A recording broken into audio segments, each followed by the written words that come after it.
Bueno, amados, Hebreos 6, verso del 1 al 3, ¿qué dice la palabra de Dios?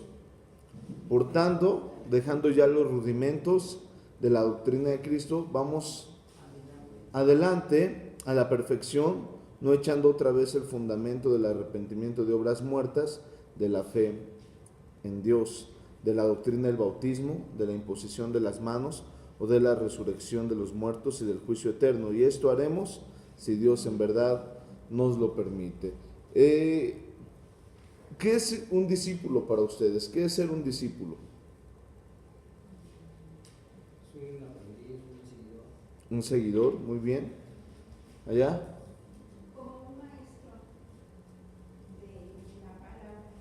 El discípulo es quien aprende del maestro. ¿Vale? ¿Alguien más? ¿Allá? José, ¿no? Discípulo viene de la palabra disciplina, ¿verdad? Y es todo lo referente a seguir un pensamiento, una idea, una forma de sentir, una forma de ser, una actitud, ¿verdad? En este caso, ustedes serían discípulos ¿de quién? De Jesús, si Jesús les enseñase. En este momento se acaban de convertir en discípulos del pastor Yardiel. Sin embargo, el pastor Yardiel aprendió de otro maestro y ese maestro, y así sucesivamente hasta llegar de quien es la raíz, que él es Cristo, ¿verdad? Pero no son mis discípulos porque no son mis ideas. Yo solamente estoy transmitiendo, ¿verdad? O estoy transfiriendo las ideas de Cristo y tratar de entenderlas como la visión misma de la iglesia. ¿Sí? Al final, y la raíz es Cristo. ¿Sí? ¿Dudas aquí? ¿No? Perfecto. Vamos a ver 6 temas bien importantes. El primer tema es la doctrina de Cristo.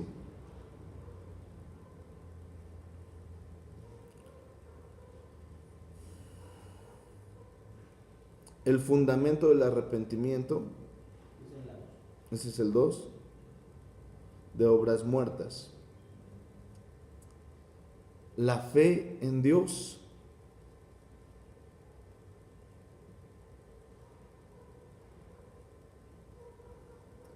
La doctrina del bautismo.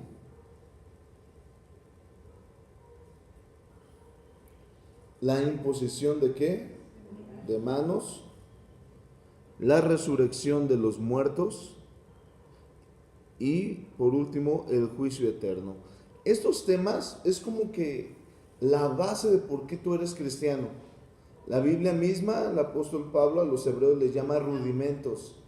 No, dice, no se queden clavados, no se queden dentro, no se queden forzados dentro de lo que es estos temas, ya que estos temas mismos tienen, si nos quedamos englobados solamente estos temas, no creceríamos. Dice aquí, no tenemos que no echar solamente mano de esto, sino tenemos que ir creciendo, y esto haremos si Dios nos lo permite, ¿verdad?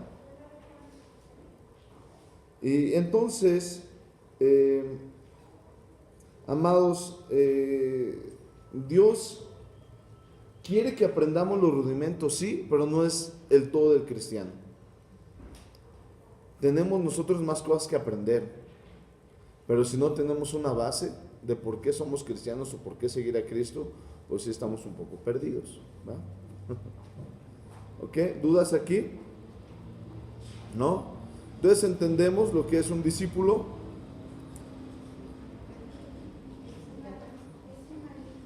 Es un alumno. No podríamos decirle alumno porque la palabra alumno significa sin luz. A, lumen. A es sin, lumen es luz. Entonces un alumno es una persona sin luz. Entonces, si quieren ser alumnos, ok, discípulos. Es un seguidor, es un aprendiz, es un seguidor, es alguien que está forjándose una disciplina.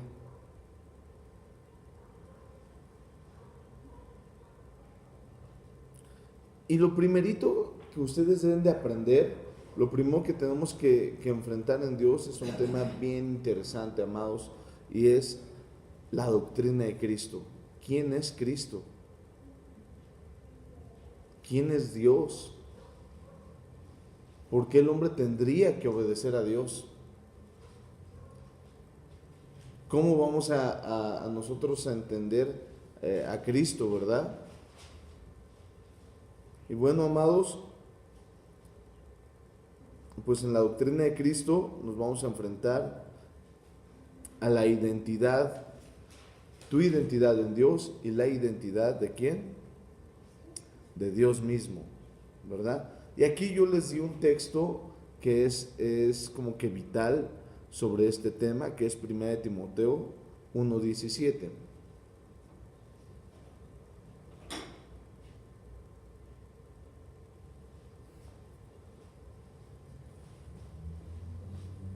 Vamos a empezar. Entonces, esta doctrina es la primera doctrina que a veces no consideramos, es la doctrina de ¿quién es Dios? ¿Y cómo nos los vamos a resolver? Muy sencillo. Nosotros tenemos que resolvernos estas preguntas a favor de algo que se llaman preguntas elementales. ¿Sí saben cuáles son las preguntas elementales? A ver, échale. Sí sabes, sí sabes. Bueno, son las preguntas que vamos a encontrar cuando podemos platicarle algo o predicarle a alguien que nos van a lastimar. ¿No es correcto? Son preguntas que nos resuelven. Estas preguntas nacen de la filosofía como tal, las estudia la filosofía. Y son las preguntas que se están haciendo por siempre y para siempre y por todos los siglos. ¿De dónde venimos? ¿Quiénes somos? ¿De dónde salimos? ¿Cuáles son nuestros objetivos? ¿Verdad? Y yo quise llevar estas preguntas a Dios. Porque si nosotros no conocemos la identidad de Dios, entonces no vamos a poder conocer por qué fuimos creados. ¿Bajo qué propósitos fuimos creados? Y esas son las ideas que el mundo y la humanidad por los siglos de los siglos se ha hecho, no se ha respondido. Algunos lo han encontrado y la Biblia dice que nuestra vida está escondida con Cristo en Dios. Entonces, cuando encontramos a Cristo, entonces nuestra vida se revela. La pregunta aquí es, ¿quién es tu Dios?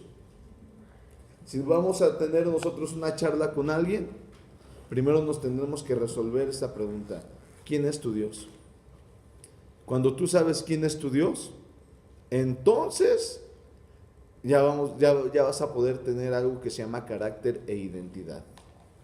Carácter vienen las cosas que tú has aprendido. Identidad es la naturaleza que tú tienes. ¿Sí? Carácter no eres tú. Carácter es algo que, la palabra carácter significa instrumento de grabar. Entonces, el carácter que tú tienes es algo que tú te forjaste, que tú te formaste, que tú de cierta manera imitaste y lo tomaste como una línea de vida, pero no eres tú. No eres quien debes de ser tú. Sin embargo, tu identidad, ese sí, eres tú. En tu identidad vamos a encontrar cómo sientes, cómo ves las cosas, cómo escuchas las cosas, cómo percibes, cómo ofreces. Esa es tu identidad. Por ejemplo, parte de la identidad, el umbral del dolor. Hay gente que tiene un umbral del dolor alto, que solamente sabes que realmente está enfermo porque lo tira al piso. ¿Sí o no? Así es esa persona, pero hay otras personas que tienen un umbral del dolor tan pequeño que con una astilla ya están en la cama, ¿no? Y hasta con fiebre, en el dedo, pero fiebre, ¿no? Esa es identidad. Él no puede evitar ser eso. Esa persona no puede evitar sentir el dolor como lo siente, porque así lo siente esa persona. Ahora, ¿conocen quién es Dios? ¿Cuál es la identidad de Dios? El carácter de Dios, no. Eso Dios lo ha ido forjando, lo ha ido formando Dios en el paso del tiempo. Se los demostraría bíblicamente, pero no estamos tocando el carácter de Dios, ¿verdad? Estamos tocando otros temitas. Dentro de la identidad de Dios, ¿quién es Dios?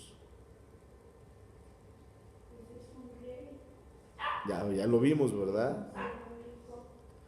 Dentro de la identidad de Dios tiene esencia de realeza, pero no es cualquier rey, es el rey de reyes, ¿verdad? Primera de Timoteo, capítulo 1, verso 17, que dice: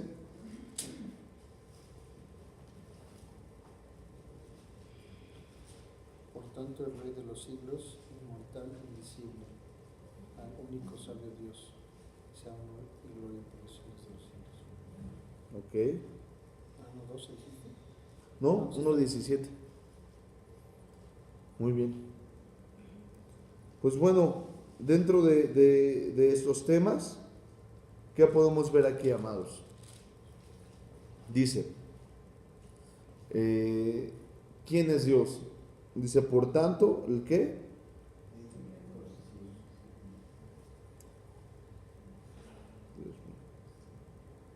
Otra vez.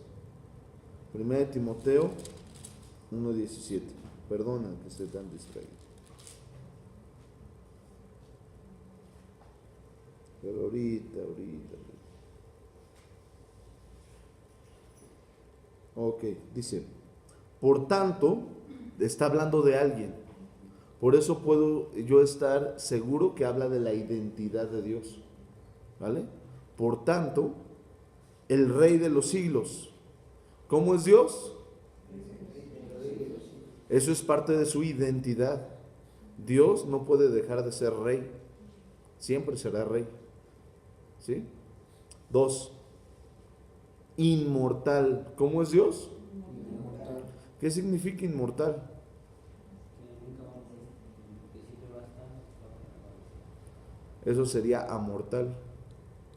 Sin, es sin, y mortus, muerte, o sin separación.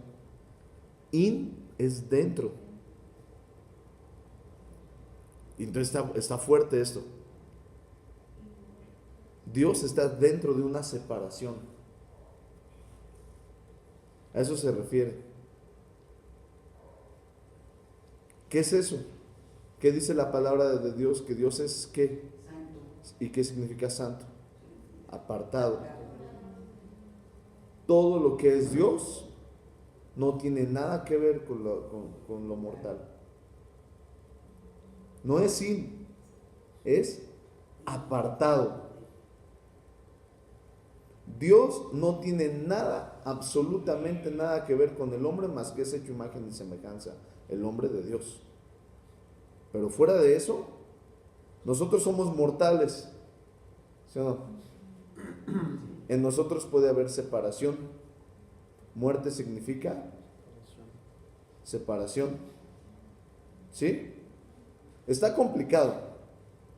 Nosotros somos seres mortales porque en nosotros se da una separación. Cuando el hombre comió de ese fruto y entonces ciertamente moriría, desde ese momento el hombre obtuvo el título de mortal. ¿Sí? ¿Cómo vamos a ver? Te veo pensando mucho. No, estoy visualizando. Ok. Si tienen dudas, este es el momento, ¿vale? Pero cuando dice que en Dios es in, no dice sin, dice está dentro. Él es el que separa. Él no puede ser separado porque Él es la misma separación. No es la muerte, ¿eh? Es el que pone la distancia, el santo, el que es apartado de todo, el que no tiene nada que ver con nosotros, más que el que nos creó.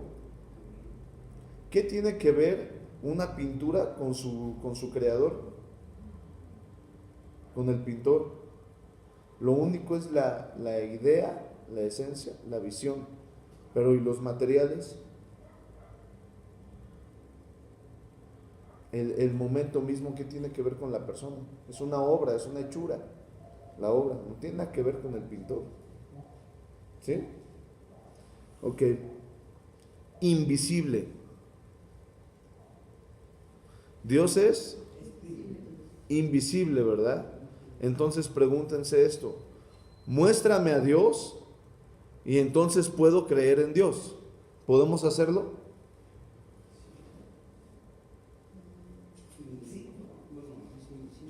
Exactamente.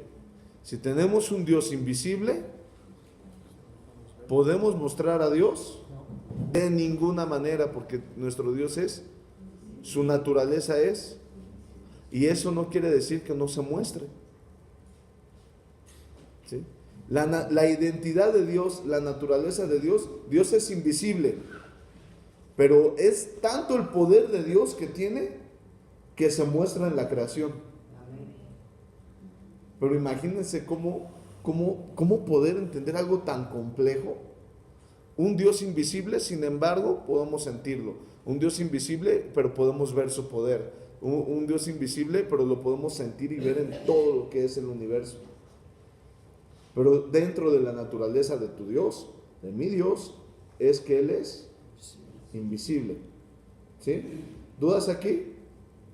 Por ejemplo, cuando se le apareció a Moisés en la zarza, ahí era Dios. Sí, en forma de visión. Se le mostró, pero la esencia de Dios, ¿cómo es? Invisible. ¿Sí? Dios va a hacer lo que quiera, como quiera, cuando quiera, en el momento que Él quiera, ¿no? Se hizo visible ¿dónde? Cristo es la imagen visible del Dios invisible. Pero tuvo que cambiar su ¿qué? Su naturaleza. Exacto. Porque dicen en Filipenses 2, el que no escatimó al ser igual a Dios, ni se aferró a ello como a cosa que aferrarse, sino que se humilló a sí mismo y se hizo semejante, dejó su naturaleza. ¿Qué hizo Dios en el momento de mostrarse a Moisés? O cambió la naturaleza de Moisés, o Dios cambió su naturaleza. Dios cambió su naturaleza. Cualquiera de las dos cosas pudo haber pasado, porque después de ese momento algo pasaba con Moisés. Su rostro, ¿qué hacía? Envejeció, pero también ¿qué pasó con él? Brillaba. Entonces, ¿qué pasó ahí? Un misterio que Dios mostró, un misterio que Dios hizo. No sabemos qué fue lo que realmente Dios hizo en ese momento, pero lo que sí sabemos es que cualquiera de los dos cambió su naturaleza. ¿Sí? Ok, ¿qué más dice? Es único. ¿Habrá otra persona con esa naturaleza? No. Es sabio. En él, dentro de él están todos los saberes, ¿verdad? Sea honor y gloria por los siglos de los siglos. Amén. Entonces, ¿quién es tu Dios? El Rey de los siglos, inmortal, invisible, único. Toda la gloria sea digno de honra, ¿verdad? Ahora sí, en sus preguntas de exámenes, ya vieron a qué me refería yo, ¿verdad? Si tú no puedes entender quién es Dios, ni la identidad de Dios, no vas a entender muchas cosas de la Biblia. Porque la Biblia te habla de Dios, de la naturaleza de Dios, de cómo se mueve Dios.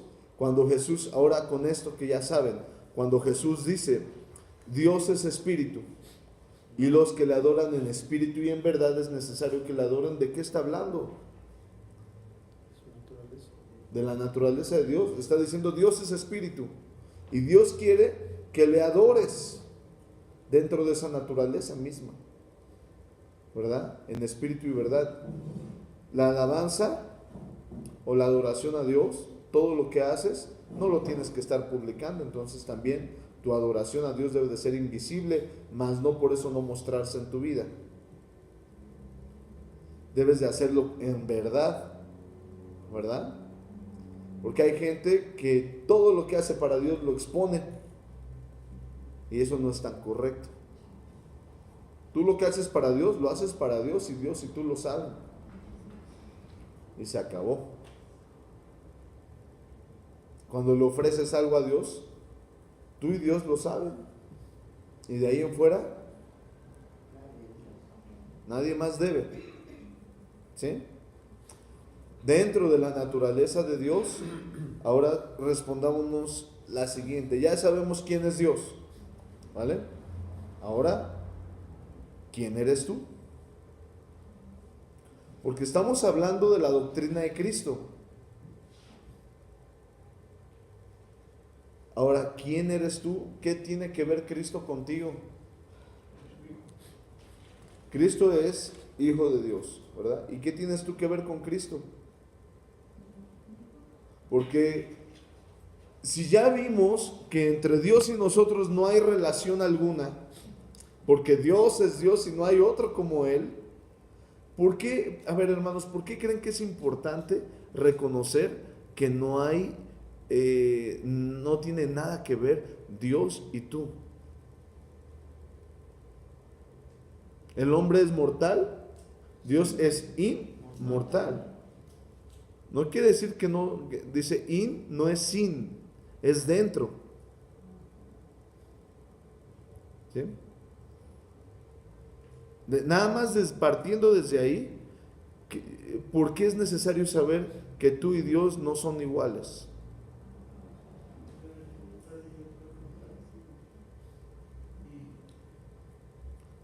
¿A alguno de nosotros podrá llegar a ser Dios?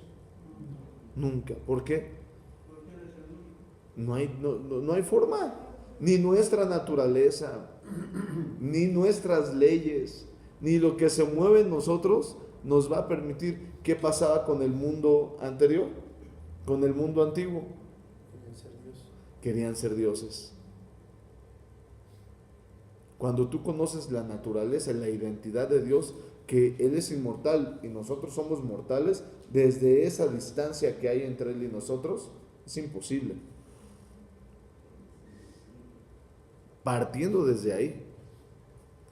Por eso es importante que tú como discípulo sepas quién es Dios, quién eres tú. ¿Sí? ¿Dudas aquí? ¿Vamos bien? ¿O vamos bien? ¿Sí?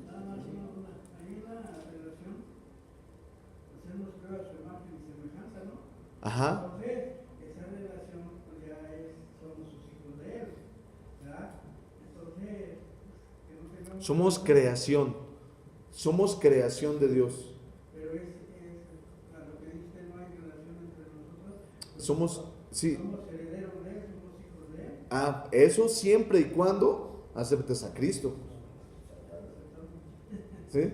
Siempre y cuando aceptes a Cristo, sí. Pero ¿y si no? ¿Qué relación hay? Eres adoptado por Cristo. Se los explicaba con una pintura. Hermano, ¿qué es una pintura y el pintor? ¿Qué relación hay entre ellos?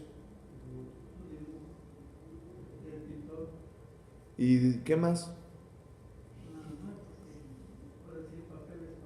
Exacto, la naturaleza del pintor es diferente a la naturaleza de la pintura. Nosotros somos creación de Dios. Dios nos hizo, ¿sí? Eso me quería decir, sería la respuesta. ¿Qué tiene que ver Cristo conmigo? ¿Qué tiene que ver Cristo contigo? ¿Somos qué? Creados a imagen y semejanza de Dios. ¿Qué más?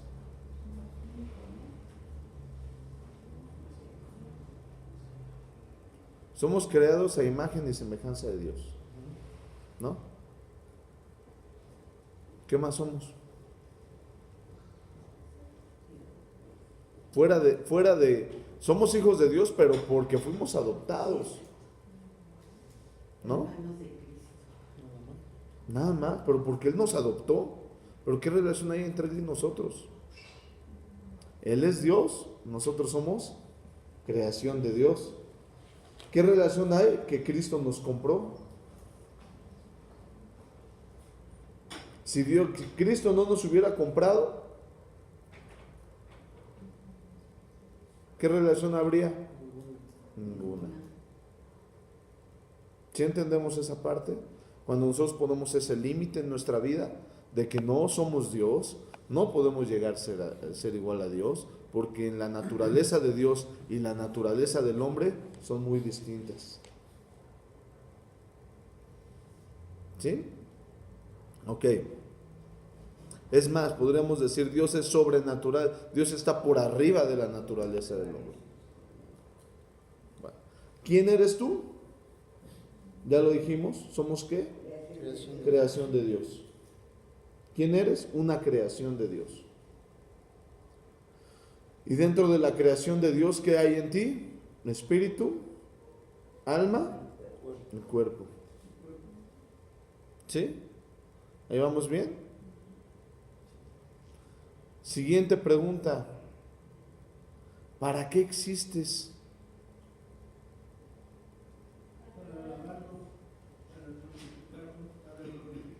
Para glorificar a Dios, para alabar a Dios. ¿Por qué existe el hombre?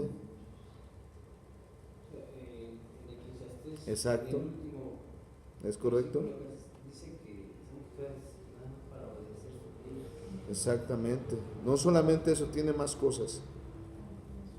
Sí hay Eclesiastés, capítulo 12, ¿verdad? Versículo 13. Te dice por qué existe el hombre. ¿Cuál es el fin? ¿Cómo sabes para qué existes? Cuando conoces la finalidad del hombre. A eso se le llama teleología. Teleología, no teología. La teleología de las cosas es en la finalidad de las cosas. ¿Cuál es la finalidad del hombre? Dice Eclesiastés capítulo 12, versículo 13. El fin de todo discurso oído es este: teme a Dios y guarda sus mandamientos. Por 12, 13. Porque esto, dice, es el todo del hombre. Como bien dijo Abel, ¿verdad? Abel, sí es cierto. Como bien dijo Abel, el hombre está para obedecer a Dios. Pero no solamente es eso, es temer a Dios, es conocer a Dios, es vivir sus mandatos. Porque eso es ¿el qué? Todo del hombre. El hombre existe por esas razones. Únicamente por esas razones.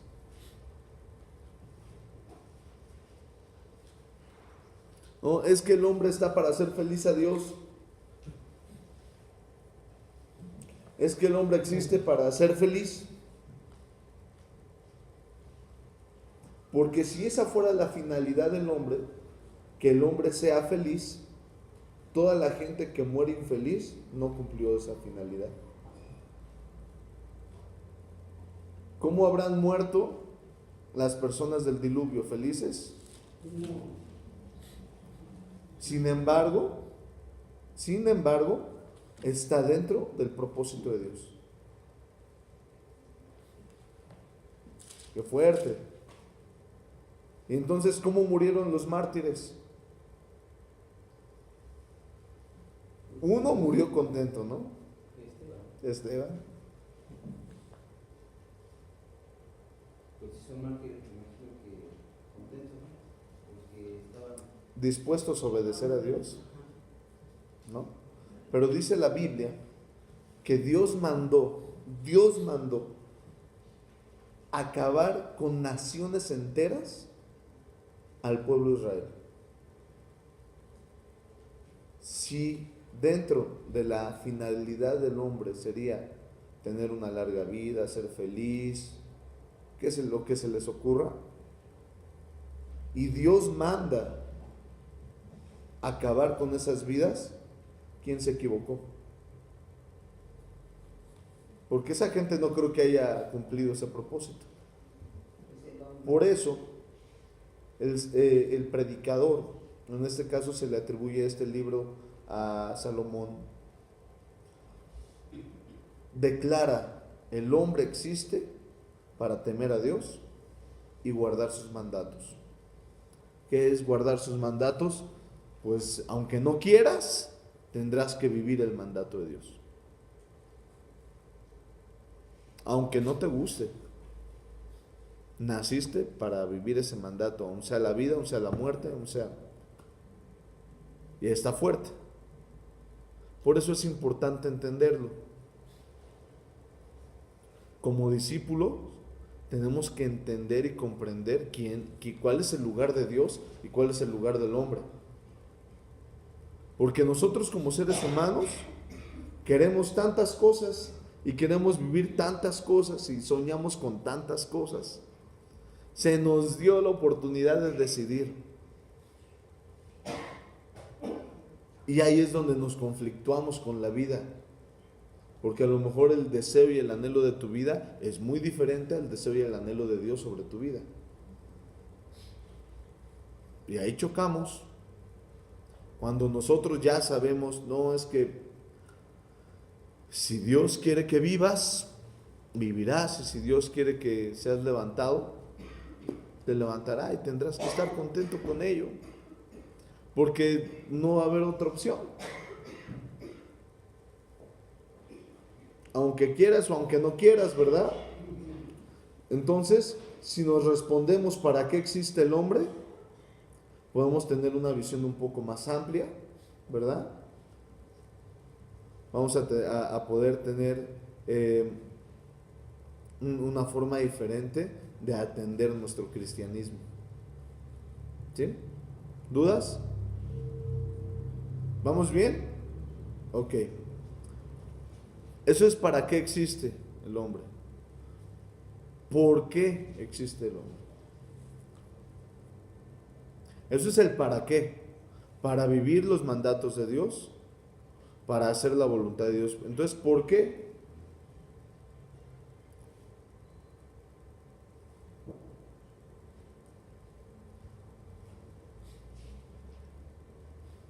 Y hay muchas comparaciones en la Biblia del por qué existe el hombre. Muchas. Dios hizo una vasija de barro.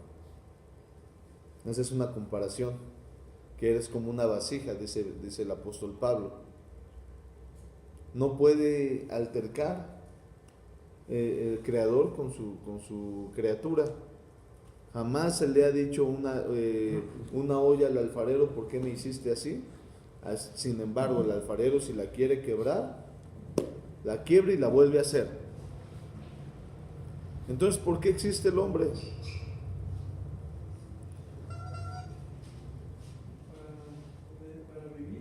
Ese sería el para. Ese sería el para. Pero ¿por qué? Entonces tienes que empezar porque, ¿vale? Si no, volvemos a lo mismo. Me estás diciendo el para qué. No. Primero es, la primera pregunta es ¿para qué existe? ¿Para obedecer? ¿Para temer? Ajá. Porque eso es el todo del hombre. Entonces, para adorarlo también es para qué. No. El por qué. ¿Por qué existes? ¿Por qué? Para adorar. ¿Por qué? ¿Por qué existes tú? ¿Por qué existes?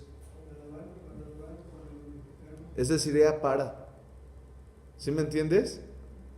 Escúchate. ¿Cómo es la respuesta? ¿Cómo me la dices? ¿Cómo me respondes? Para. ¿Cómo me respondes a mí? Para adorarlo, para. No, ¿por qué existes? Porque hay un propósito. Exacto. Porque hay un propósito, dijo. Porque hay un propósito. ¿Cuál será ese propósito? Tenemos que saberlo. Así que, a ver qué respuesta me tenías tú. ¿Por qué existe Jaime? Por obra de, más bien, por idea de Dios. exactamente. ¿Por qué existe el hombre? Porque Dios pensó en el hombre. ¿Cuál es el propósito? Dentro de la idea está el propósito. ¿Dentro de qué? De la idea. Ok. Tú eres una idea de Dios. Dios pensó en ti y dice Salmos, oh Dios, cuánto se han aumentado tus pensamientos sobre mí. ¿No? ¿Por qué existimos? Porque Dios nos pensó y hay un propósito dentro de ese pensamiento, de esa idea. Por lo mismo, no podemos nosotros vivir una circunstancia o una situación propia de nuestro corazón si no está dentro del propósito de Dios. Porque Dios te pensó dentro de su idea, ¿verdad? Para cumplir los propósitos de la idea. Por eso existimos. ¿Dudas aquí o ya los confundí? ¿No? Ok. Ahora sí. Qué bueno, hermano. ¿Qué relación hay entre tú y Dios? Ya vimos que dentro de la naturaleza nada, ¿verdad? Pero sí algo dijo Jaime, dijo, es que Dios nos hizo imagen y semejanza. Ahora sí viene la analogía que siempre les estoy diciendo, y duro y dale, ¿verdad? Con lo que mismo el pastor. Imagínense un guante. ¿Qué pasaría si el guante únicamente fuera redondito? No entraría toda la mano. Tendrías... Porque ya todos los dedos irían ahí juntos y como hay divisiones en el guante, se entra un dedo en cada división. Es correcto. Si está hecha así circular, se mete todas las manos ya, pues no hay separación, no va a poder mover los dedos porque... Es correcto. Como un guante de béisbol o un guante de box, ¿cómo entran? El guante de box está hecho a imagen y semejanza de ¿qué? Del puño. Porque así se pelean. ¿Sí o no? Un guante de béisbol está hecho imagen y semejanza de ¿qué? De una posición de la mano. De ahí en fuera no lo pueden mover. ¿No? Pero un guante de un cirujano donde necesita mover la mano con toda su libertad es hecho a imagen y semejanza de ¿qué? De la mano. El guante es hecho. Entonces Dios hace al hombre a imagen y semejanza de Dios para... ¿Cuál es ese propósito?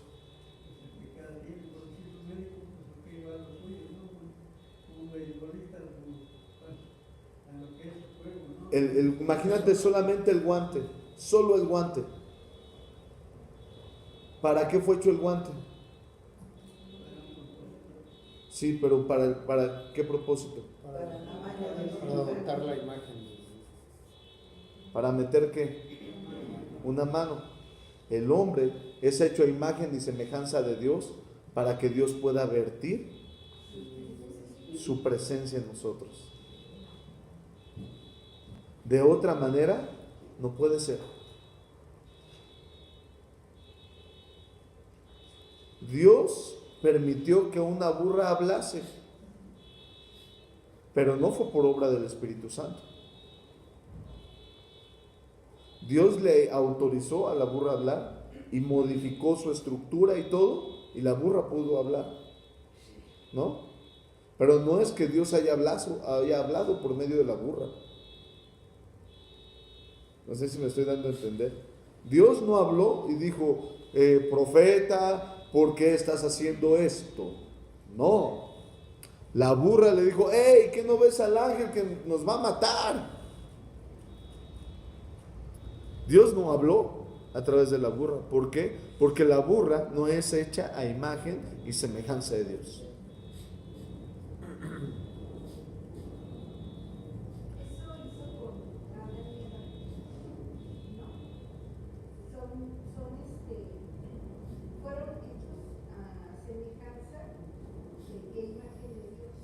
Y tú también, no nada más Adán y Eva.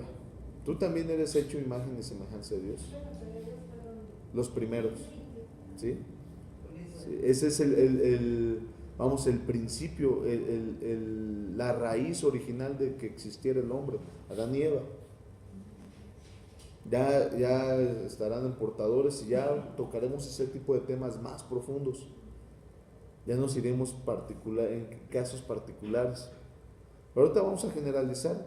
¿Por qué relación hay entre tú y Dios? Que somos hechos a imagen y semejanza de Dios para que el Espíritu Santo pueda ser ¿qué? Vertido dentro del ser humano. Imagínate, ahora puedes reconocer algo. ¿Por qué un hombre puede contener muchos espíritus? En el caso del endemoniado gadareno, ¿cuántos tenía dentro? Una legión, ¿verdad? Y una legión, hay varias ideas de cómo está compuesta una legión.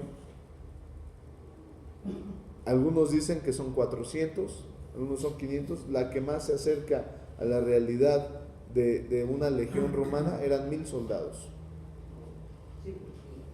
Entonces imagínate 1000 demonios dentro de un hombre. ¿Por qué? ¿De dónde caben tantos? Pues nada más compara la presencia de Dios, qué tan grande es, con lo que puede ser un simple espíritu.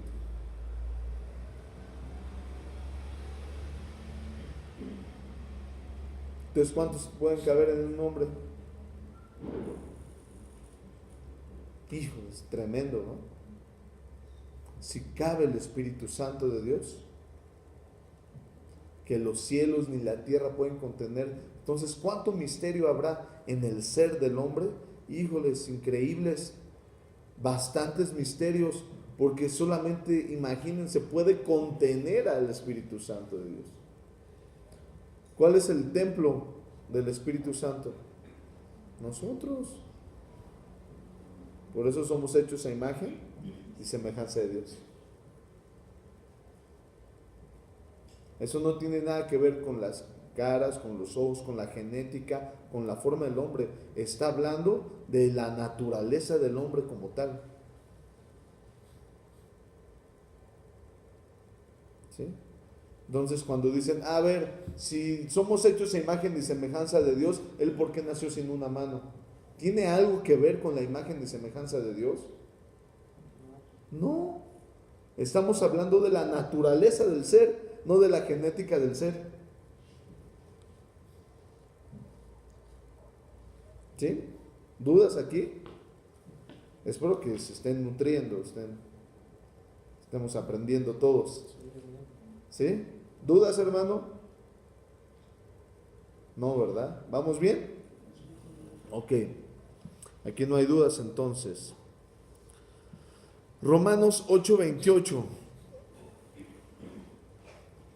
dice, y sabemos que a los que aman a Dios, todas las cosas nos ayudan para... Esto es, a los que conforme a sus propósitos son llamados. ¿Por qué? Vamos a ver la relación que hay entre tú y Dios. A los que antes conoció, a esos también, ¿qué? A los que antes conoció, también los predestinó. Ahí está escrito. Para que fuesen hechos, ¿a qué? Conforme a la imagen de su Hijo, para que Él sea el primogénito entre muchos hermanos. Entonces dice que Dios tuvo una relación contigo. Uno, somos hechos a imagen y semejanza. Ahora dice de su Hijo, ¿verdad? Por eso decimos, ¿dónde vive Cristo? Porque somos hechos a imagen y semejanza ¿de quién? Del Hijo. ¿Sí? Dice que Dios a los que antes conoció, a ellos también los que... Entonces aquí salen un montón de dudas y de ideas y de pensamientos. Uno de ellos es que tú conociste a Dios antes de existir en esta tierra.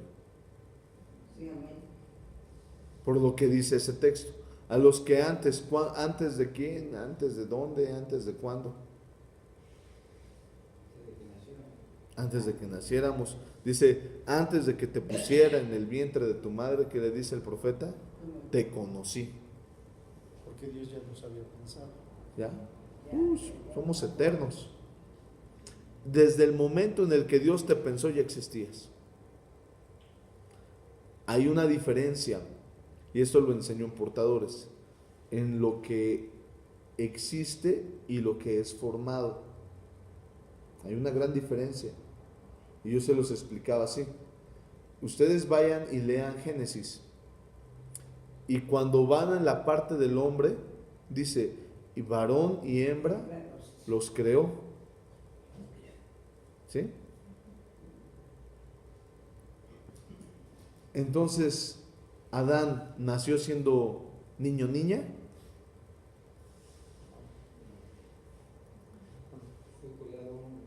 Primero fue creado Adán, pero ya existía la mujer. Tiempo después fue formada. Primero fue formado Adán. Los dos fueron creados al mismo tiempo. Primero fue formado Adán, tiempo después fue formada Eva. Pero ya existían. ¿Sí? Está fuerte, ¿no? ¿No? No, porque supuestamente, bueno, ¿verdad? Lo que me han enseñado, pues Dios vio el mundo que hacía falta algo, ¿no? Que falta algo, que falta, ok, empezó a hacer Adán del barro y Sí, te escucho. le dio un aliento, Sí. a él y le dio vida. Después de ahí, bueno, pues ok, no nada más el hombre solo, ¿no? Entonces debe de vivir con su compañera. Después de ahí donde hizo a Eva, lo que se dice de una costilla de Adán. Entonces, pues, después también debe ser de barro. Ya la hizo y ok, lo mismo, ¿no? Le dio un aliento y ya tomó vida. Sí, te escucho. Anteriormente, como dice usted, lo que ya existían, Sí. No te preocupes, ahorita lo revisamos. Mira, en Génesis 2 viene cómo Dios crea al hombre.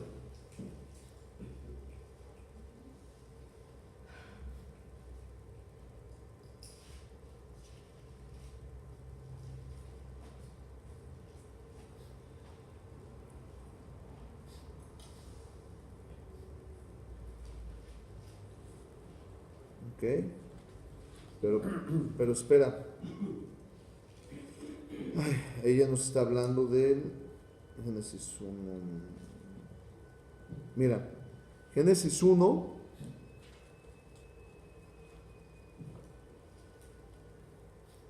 habla de cuando Dios hace el día sexto, ¿no?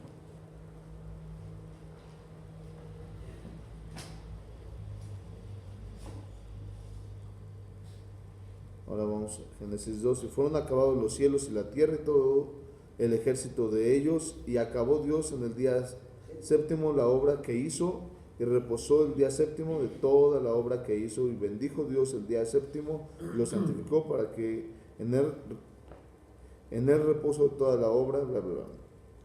4, verso 4. Estos son los orígenes de la tierra y de la tierra cuando fueron creados, el día que Jehová Dios hizo la tierra y los cielos y toda planta del campo antes de que fuese la tierra y la hierba. ¿Ok? Y Jehová Dios aún no había hecho llover sobre la tierra, no existía el hombre, ¿no? Para que labrase la tierra, sino que subía de la tierra un vapor y regaba. Entonces Jehová Dios formó al hombre. Ahí lo formó, pero ya existía. Solo lo formó. Te voy a poner otro ejemplo más para que entiendas. La mujer, cuando nace, ya nace con todos los óvulos que tiene para su vida, desde su nacimiento. Y ahí ya, en esos óvulos, ahí ya está tu hijo que vas a tener quién sabe cuándo. Ya la mujer nace con todos, pero ya por eso podemos decir que están creados todos los hombrecitos que viven dentro de la mujer. ¿Cuándo son formados? Pero ya existían. ¿Sí o no? Dios crea toda la creación, toda la creación, pero los forma en forma diferente. Una cosa es cuando existe y otra cosa es cuando es formado. Pero ese es un tema de portadores.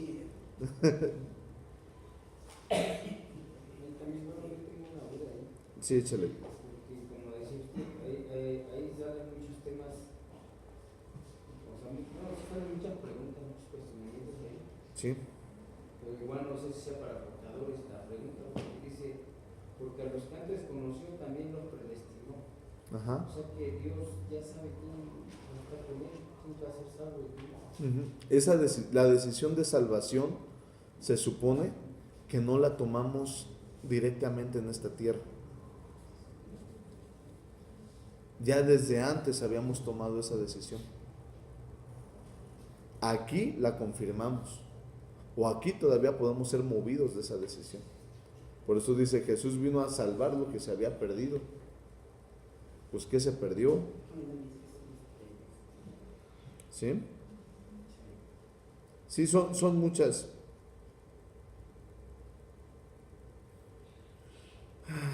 Las posturas de la expansión del cielo, Dios que era bueno. Cuarto día. Ok, produjeron grandes.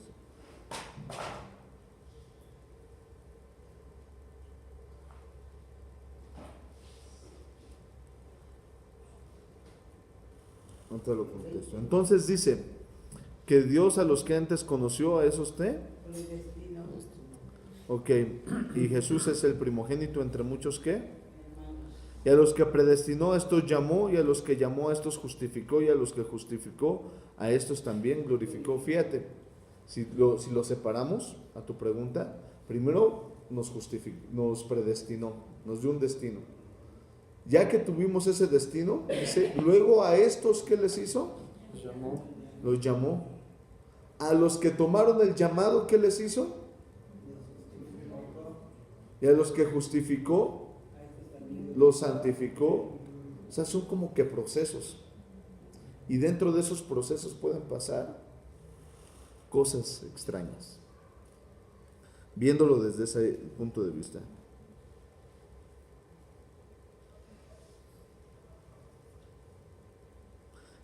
Génesis 1:26. Génesis 1:26, hermano, por favor.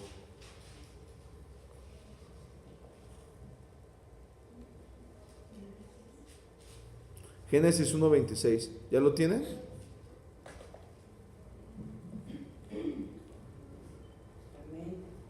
Entonces dijo Dios, hagamos al hombre a nuestra imagen, conforme a nuestra semejanza, y señoreen los mares, señoreen los peces del mar, en las aves de los cielos, en las bestias, en toda la tierra, en todo animal que se arrastra sobre la tierra. Y creó, ¿qué dice? Dios al hombre a imagen de Dios lo creó, varón y hembra los creó. Y los bendijo Dios y les dijo, fructificaos, multiplicaos, llenad la tierra y sojuzgadla, y señoread en los peces del mar, en las aves de los cielos, en todas las bestias que se mueven sobre la tierra. Y dijo Dios, he aquí, os he dado toda planta y toda semilla. Ok, ahí. ¿Ya había sido formado el hombre?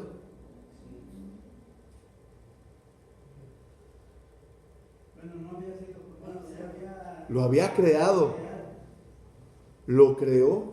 Dios creó al hombre. ¿Dónde? En su idea. En su plan. Fuerte, ¿no? Ya lo habían visto así. Entonces Dios crea al hombre y lo bendice y lo enseñorea y le da de qué comer y le da su bendición, y vio Dios que era bueno, ¿verdad? Hasta ahí quedó el séptimo día, el sexto día, y se fue al séptimo día. Después llega Génesis 2 y dice: cuando ya estaba todo hecho, no había hombre, no había nada, entonces Dios se dispuso ¿a qué? A formar al hombre.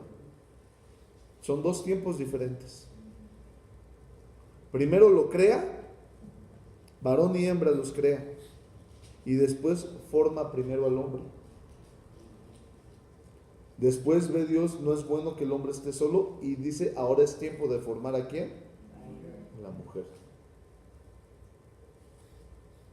La padre, ¿no? Pero son dos tiempos diferentes. ¿Sí? ¿Dudas aquí?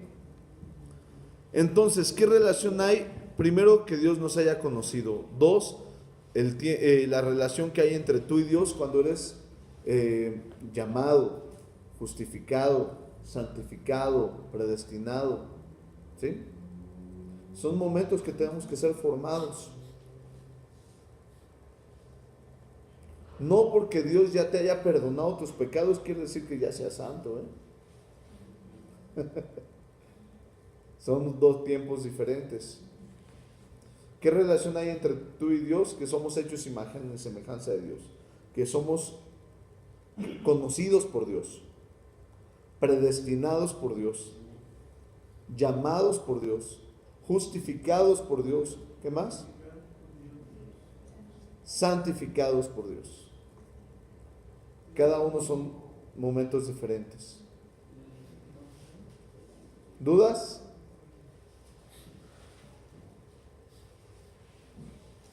¿Tenemos dudas acá? ¿No? Ya se nos está acabando el tiempo. Ok, ya después de esto viene el siguiente tema, que sería la doctrina de Cristo, a lo que teológicamente se le llama cristología. ¿Sí? Ya después veremos esos temas, pero esto será en el próximo discipulado. ¿Dudas, amados? Continuará, esta historia continuará. ¿Qué pasó? ¿Va a seguir siendo 40 instantes? Sí. ¿Está bien? ¿Se te acomoda? No, es que había comentado que iba a dar una liga para... Sí, de hecho se está grabando ahorita mismo. Pues ya vi que luego hay un turno que no puedo... Sí.